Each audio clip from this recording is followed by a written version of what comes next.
எங்க டீமோட சேர்ந்து அவங்க கூட நிறைய டிராவல் பண்ணியிருக்கேன். நான் அதுக்கு நான் என்ன ரொம்ப உத்தமலாம் சொல்ல வரல. நானும் நார்மல் மனுஷன் தான். ஆனா ஒரு நார்மல் பழக்கமா தான் இருந்துச்சு.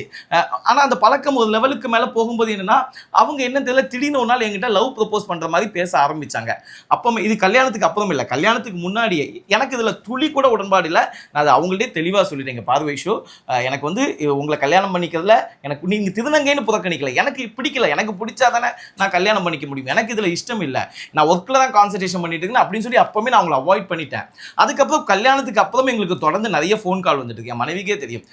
மிட் நைட் எல்லாம் நிறைய டைம் கால் பண்ணியிருக்காங்க. இப்போ பிஃபோர் லைஃப் பேச்சுலர்ஸ் லைஃப் வேறங்க. கல்யாணத்துக்கு அப்புறம் என் மனைவி இருக்கும்போது அதை எப்படி அலோவ் பண்ணுவாங்க? 2-3 வாட்டி கால் பண்ணும்போது அவங்களும் சொல்லி திட்டிருக்காங்க நிறைய வாட்டி. ஏன் இவங்க கால் பண்றாங்க? பகல்ல வேணா பேசட்டும். அப்போ கூட நான் சொல்லுவேன், இல்லப்பா நல்ல பொண்ணுப்பா, ரொம்ப கஷ்டப்படுற பொண்ணுப்பான்னு. பகல்ல நீங்க பேசுங்க, நைட் யாருமே கால் பண்ணணும். தொடர்ந்து இந்த மாதிரி தொடர்ந்து டார்ச்சர் பண்ணிட்டே இருக்கும்போது தான் அவங்கள என்னுடைய வாட்ஸ்அப், இன்ஸ்டாகிராம், என்னுடைய நம்பர் எல்லாத்தையும் பிளாக் பண்ணி அவங்களுக்கும் எனக்கும் சம்மந்தமே இல்லாமல் இருந்துச்சு.